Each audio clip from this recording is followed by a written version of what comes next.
Good day and welcome to a Monday segment of A Week at the Plot. And boy, is it already hot. It's saying it's 38.5 degrees in the shed. I reckon it's most probably about 30 degrees in the sun out there. I haven't got a thermometer in the sun, but I reckon it's about that. And yeah, I've been doing the regime that I am doing at this time of year on a Monday morning, which I explained last week, which is watering the whole plot. So I give everything a really good water, then I give it a feed. And today I've used a tomato feed and a general feed. I mean, the general feed has been on general things. The tomato feed has been on squashes and tomatoes and courgettes and cucumbers. And then I've given everything a really good water again. And as I said last week, the reason I do that is when we water some of the feed, when we feed, some of that feed can sit on a leaf. And by watering again, we're running that off the leaf and putting it into the soil. And also by giving everything another water after the feed, it's making sure that the feed we have put down is really getting nice and deep into the soil, because that's where we want it, because that's where it's going to be taken up by the roots of the plant. So I have been doing that for about an hour. I started coming down here about 9:30, but time just got away with me talking to a neighbour. But I'm really glad to have got that job done. What it doesn't mean is that I'm not going to water for another week. As you saw me doing, if you watched A Week at the Plot last week, I watered several times because it's so hot at the moment here. I mean, hot for England and hot for London. It really needs that extra watering between the weekly Monday big waters, because we want to encourage our plants to grow, obviously, and for that, just like us, they need water. So yeah, so I think I watered twice more last week other than the big Monday water. And we're due a very, very hot week this week. So I think I'll be watering at least twice, if not 3 times additionally. That will be with my watering can. I get the hose out on a Monday and do the big watering. But generally for the sort of midweek or the waterings through the week, I'll do it with my watering can with the rows on it. And as you know, I'm a big counter. I'll count to 5, or I'll count to 4, I'll count to 7 or 8, depending upon how much water I think each plant needs as it begins to grow. And as it goes through its growing season. I mean, tomatoes, obviously, when they're putting on fruit and that fruit is ripening, they need more water at that point than they might at this point when we've just got flowers forming on them. Though in fact, some of our tomatoes do actually have green tomatoes forming quite nicely at the moment. I still haven't done tomato cares, but I hope to get that done this week. Another thing to remember, if you have wildlife ponds or wildlife areas when you are watering and feeding in particular, do not let feed go into your wildlife ponds or onto your wildlife areas, because the ponds really don't need the nutrients, and neither does your wildlife area. If it is a wildlife area, it's wild, so let it be that. In fact, our hose is grey with a yellow stripe on it, and I did an odd thing. I watered a different way at the end that I normally do. I went down anyway, I have a set pattern, if you see what I mean. I diverted from that pattern, and at one point I turned around. I'd already seen our grass snake this morning on our neighbouring plot.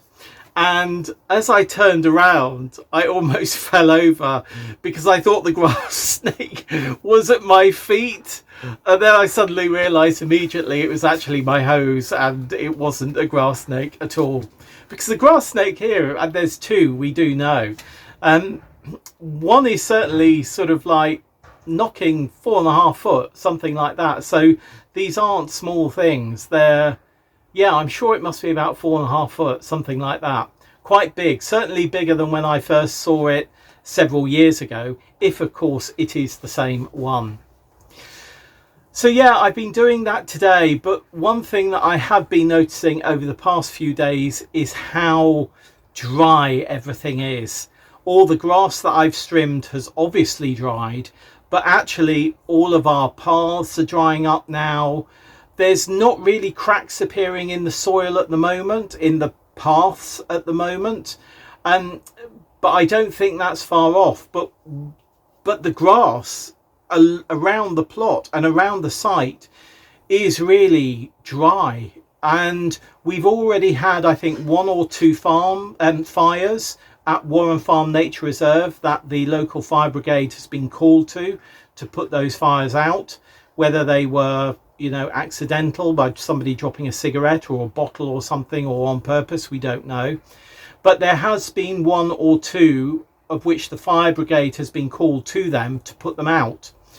And I think I'm going to be emailing everyone on the committee today, because I think the committee needs to think about making a decision of banning fires on the site over the coming weeks, because at the moment it looks as though we're going to have no rain this week whatsoever, or if we do, the 34-degree temperatures that we're going to get are just going to make it evaporate.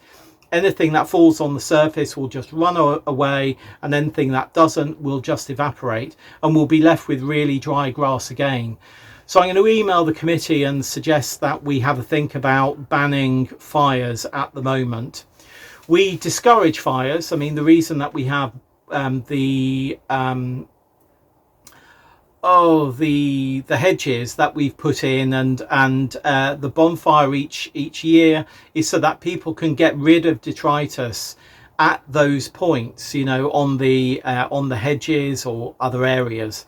So we don't encourage, let's say, bonfires, even if they're in the sort of like allotment furnace bin.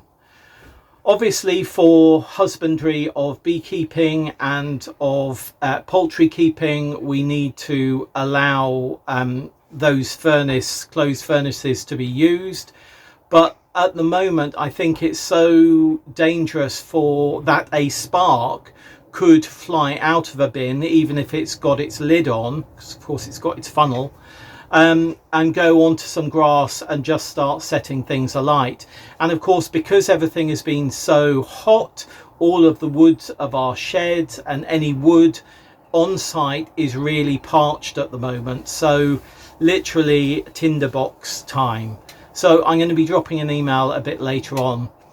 I'm also meeting the chair of the community gardens a bit later, because there's a couple of things that we need to discuss as well. So yeah, anyway, look, I've been rambling on. I hope what I've said today has been useful, particularly about feed and wildlife areas. Oh, and the other thing about feed, somebody said to me, oh, I use twice the amount that it says on the packet. So this person uses a double concentrate of commercial fertiliser, and I am absolutely dead against that. The reason that we have those suggested or those directed measurements on packets is so that we do take them. You know, if you go to the doctor and the doctor says you need to take 1 tablet a day of X, you don't take 2, or you shouldn't take 2. And it's just the same, in my opinion, for any type of fertilizer that we use. Sometimes I'll be a bit heavy-handed with the chicken manure pellets, but that is likely to be when the bed is fallow, so that I do want those nutrients to go well into the soil. There's Bobby Longlegs there, the catty, black and white catty. I want those nutrients to go into the soil, so sometimes I'm a bit heavy-handed, but certainly when you're feeding plants that are actually growing at the moment, do not feel, oh, if I put twice the amount of nutrients down, they will grow faster. If you want to feed more, Then feed twice a week. If your regime is once a week, feed twice a week, but do not feed a double concentrate of what it says on the packet. That really is not a sensible thing to do, because you could actually end up just burning, chemically burning the roots. Because even though we use organic fertilizers here, let's not think that organic things aren't chemical. They are. So using too much of it can actually burn. And whilst we're on things like salt, or we're not on that, but organic things, people say about using salt to kill slugs and snails and vinegar to kill weeds. No, do not do that. You're just increasing the saltiness of your soil when you do that, or the acidity of your soil with vinegar. You know, just because something is organic cider vinegar doesn't mean that you can liberally sprinkle it around your plot to kill weeds. That's nonsensical. So please, when you do read about these new tips and tricks that you can get for keeping slugs at bay, there's a frog right in the sun again. Honestly, that's so bizarre. When you're looking at these tips and tricks for keeping slugs at bay or anything on site, please do do your own research about it. If you want to ask a question below of what I think of certain things, please do, or email myself and Richard. You know, we're quite happy to give you our opinion of things. But, you know, please be careful. Just because something is organic, it doesn't necessarily mean that it's good for your plants or your plot or your site. Right, there we are. I've rambled and ranted. I will see you again very soon. Keep cool. Bye. Good day. I was saying yesterday how the grass on the paths is just virtually bone dry. You can see what I mean. You can see this hedgehog habitat here is sort of dry as well. All of the paths are so dry. I'm sure last year we didn't have this amount of dry grass at this time. I'll have to look back, maybe I'm wrong. But of course, with intense heat comes lots of watering, and also I'll be filling up the ponds again today, including the slinky frog pond there. Vivi's renamed the skanky frog to slinky frog because they look so lovely. So yeah, I'm going to be topping that up and topping this up. But I just wanted to have a look at how much weed is on there. You'll remember that, what was it, 9 days ago I put this in the ground and put maybe a teacupful of weed in to oxygenate. Look how it's spread. I put a little bit in the next day, but not as much as the first day. Let me just get my finger in there and I can show you. So we just put these in. You can see how they mat together. That's another bit different one I put in. But look how the roots have developed and matted. And that's great because that really is what we want. It'll keep the pond oxygenated and also keep the water a bit cooler. I thought that was a snail. I thought there can't be a snail already. But yeah, so I would say that at least 80% of this growth... Oh, there's a frog in there. Oh, 80% of this growth has come in the last, well, since we put it in 9 days ago. Incredible. Really incredible. Right, I'm going to put something in. I mean, clearly that frog has got in and got out, so but I am going to put a brick in there now so it can get out more easily. I've got a terracotta tile to put in, but I forgot to bring it down today. Right, now I'm going to fill everything up though, fill all the ponds up. We've got grey skies rather than blue skies today, completely overcast, haven't seen the sun all day, and there's quite a breeze which you might be able to hear and see, of course. And I'm at our Madeira Maroon, and pleased to say that they are putting on quite a bit of bean growth. So there's a lot of beans beginning to form on the Madeira Maroon, as there now is on the black Scarlet Emperor runner beans over there. And also you can see here on the Golden Gate. So quite a lot of bean formation, and that's just in a matter of days. All of that was given a water yesterday, and it looks as though it could be given another water today, but that will have to wait until tomorrow. I think also tomorrow along this line here I'll put in the beans that we have modular sown and are growing quite well. Now that I've taken the bulk of the banner up here, I'm confident, not completely, but partially confident, that the activity of slugs and snails here will be reduced at least. So yeah, we shall we'll get on and do that tomorrow. But actually at the moment I'm just going to sit for 5 minutes and have a think. Oh, I think I'm going to cut this down first. I meant to do that the other day. Yeah, I'm going to sit on my chair and just have a ponder of a couple of things, because I've had a text. I need to speak to a client and get back to my desk. So I'm just going to have 5 minutes down here now. I was going to have tomato tinker time, but no, I won't. Not today. Another day. Hope you're all well. See you soon. Bye. Good day. The other day Vivi had a chuck it in day. Oh, I've just noticed something out of the corner of my eye. Let's just go over there first.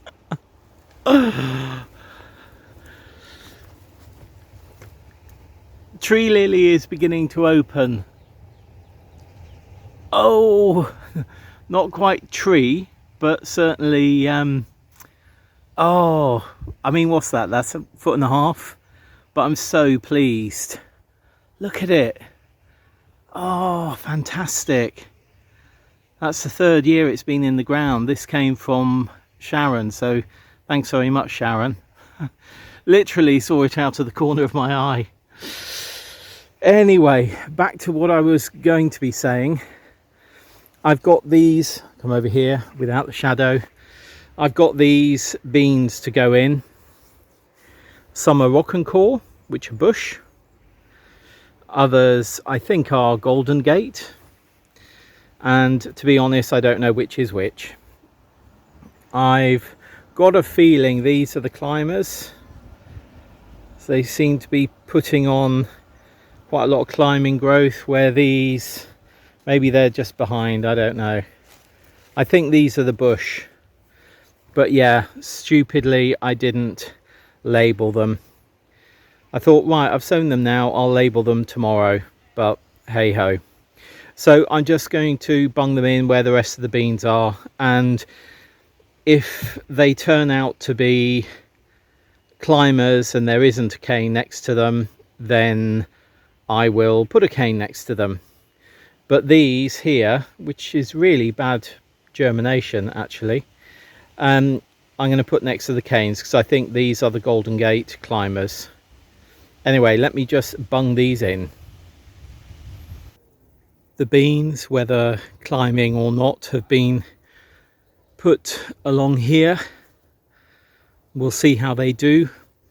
The Madeira maroon that we sowed on top of the surface of the compost a few weeks ago, or 6 weeks ago maybe, I put them in at the end here, so I bunged those in. And the rest of the beans, which I'm not sure whether they're climbing or not, I put at the back of that bed, and if they are climbing, then I can twine them into the beans. The reason I said into the bee is because I've been looking at this oregano, which, as you can see, has got lots of bees on it, and butterflies, those gatekeepers.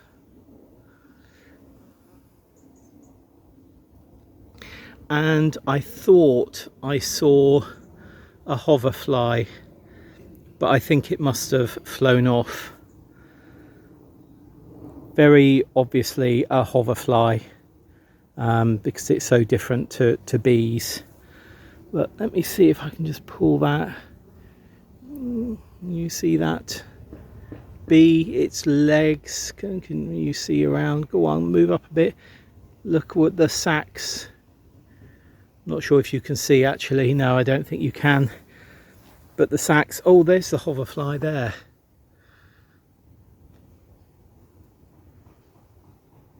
Yeah, that's hoverfly. Anyway, it's not focusing very well because there's a lot to focus on, but yeah, that's rather a haven for pollinators, and particularly honeybees at the moment. Where this lavender has got lots and lots of bumblebees on it. Funny how different varieties of bee like different flowers. Oh, and look, there's a little ladybird as well. Oh, mind Mr. Ladybird. Just quickly at the end here, yesterday I was talking about how I thought the grass paths this year were much drier than last year, and I did have a look back at the videos of last year, and sure enough, I think it was on the Sunday of last year, I was doing some work on the bed just behind me where the Guernsey toms are this year, and I was pulling out some, I think it was chard, and you can see in that graphic in that video that the paths were green, quite long but also green, a few bits of dry but really quite lush green. And then on the Tuesday, so yesterday, a year ago, we had an absolute deluge of rain in the afternoon, and on the Wednesday the job that I was doing down here was emptying gravel trays of water. I mean, that seems, as I sit here at the moment with parched ground and grass that is the colour of straw, it just seems incredible that a year ago today I was tipping out inches of water that had fallen the day before and swapping out gravel trays with holes for those without holes. I mean, you know, mad. What a difference a year makes. Anyway, I'm going to leave it there, and I'll see you again later in the week for another segment of A Week at the Plot. Very bright. Bye.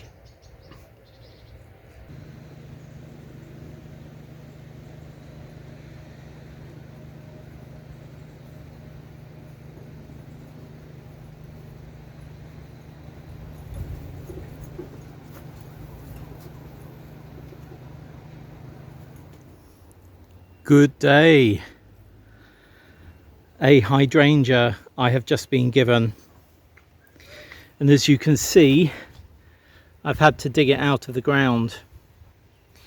Certainly not the best time to be moving a plant when it's actually in flower, but the garden that I got this from, the lady wanted it gone, and I thought, you know what, I love hydrangeas, and therefore let's see what we're going to do with it. I have this tub, which is I think 30 litres, plenty big enough for that, which is relatively shallow rooted at the moment. And then we've got compost here, and we've also got up here some spent compost. So I'm going to be mixing fresh compost with spent compost and then potting that up, and then we'll have a look at it afterwards. It's going to go in at the same level that it was in at the ground. I'm not going to be burying it any deeper or any shallower than it already was. I have potted it up, so that's spent compost and fresh compost mixed together, and then fresh compost put on top. I really firmed it around the root ball that was already there. You'll usually find that a root ball, when you transplant something, is pretty misshapen, so make sure that you get the compost really underneath to make sure that the root ball is bedded in well. I might tie a stake in here, or put a stake in here and tie it to the stake, but I'll see how it goes over the next couple of days because it seems to be pretty firm. What I could do is use the handles on either side here and here and put some string across, rubber string across. But yeah, that's potted up. Pretty happy with that. Oh, look at that pollen covered bee. It likes it. And I'm going to give it a really good water if I haven't said that already. What I also brought down, or actually I was bringing down from home, was 2 terracotta troughs, which I'm going to use around the pond that we put in. Not quite sure what I'm going to put in there yet, but I wanted to bring them down so that they were away from the house. So yeah, doing a job. I was given, or yeah, I was gifted this rather fabulous find of a hydrangea. Right, I'm going to leave it there. See you again very soon. Bye. Good day. Just in the communal shed, checking on the china that we used yesterday for the visit from the RHS and Plant Heritage. Everything is nice and clean and tidied up for its next usage, which is great. I'm actually in the communal shed and it's all rather tidy, which is great. Now off back into the heat of the day, well, the morning. So yes, we had a really great day yesterday, or afternoon in fact, with 6 RHS and Plant Heritage specialists who came to visit and look at the site and go to plots with tenants and answer questions and suggest advice. It was just a fantastic day. Then we had scones and tea and cake and coffee and soft drinks, and that was just lovely. And then when we were all nice and chilled after that, sitting under our gazebos and in the shade, we then had a questions and answers session, which I thought would mostly last about 15 minutes, and it went on for about an hour. Really great to hear guys who so know what they're talking about. I mean, you know, us people who do videos here on YouTube, you know, I mean, like me, you know, I'm an amateur, and so many others out there, even if they may have, you know, tens of thousands, are actually amateur growers giving you advice. But the advice that we were getting yesterday was from people who have been in the industry for 40 years and specialists in heritage plants and in fruit growing. I mean, you know, yesterday we had 3 of the top people in the country in their areas of specialism, and I just feel so privileged that as a community here we were able to have them and enjoy so long with them. We thought maybe a couple of, you know, an hour, two and a half hours, something like that. They arrived at 2 and we said goodbye to them at 7. So that did include a trip over the road to the pub as well. So after all of that, I went with a couple of other people from the site here over to the pub, bought them a drink, had another hour there. And whilst I was here, an awful lot of tidying up was being done. And by the time I came back, the actual area that we'd use, our social area, was back to how it normally is, and the washing up brigade were doing all the china cups. So thank you very much to all of them for doing all of that washing up. It really was quite a team effort yesterday, and the guys enjoyed it hugely as well, and have said that they'd love to come back in a couple of years' time, which is just terrific. It really is. And one of the guys, quite a young guy, Sam, he was into perennial vegetables. Perennial vegetables is his thing.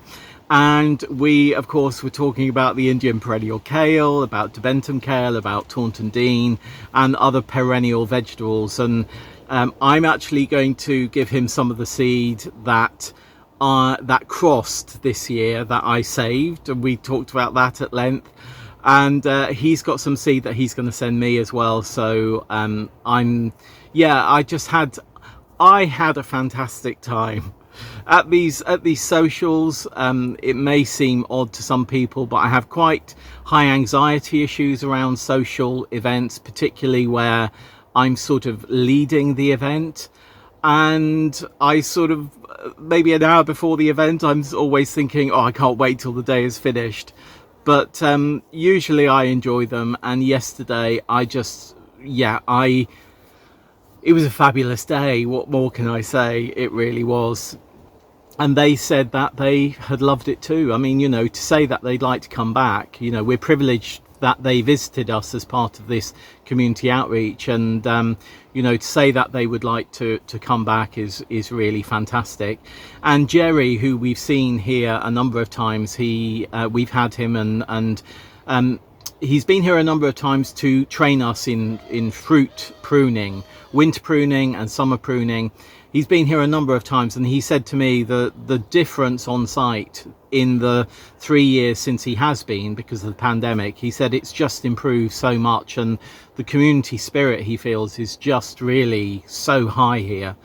And we had a really great turnout. I mean, a really great turnout of plot holders. I reckon 75% of the plot holders were represented yesterday, plus of course members of the trustees of the charity were here as well. Some people from the community gardens were here. So yeah, it was a really great day. And this morning I'm in the polytunnel because it is only 9:30. It's really hot out there at the moment. I know it's looking a little bit bleached out. That's because the sun is shining in here, but actually in the polytunnel at this time of day and this time of year, it's the coolest place at this time. So I'm in here, and as I was in here, I just thought I'd check on the tomato cuttings. Roots. So whether they'll be going in the ground this week or maybe the week after, I think that's more sensible. Just let them get more roots on before I put them out.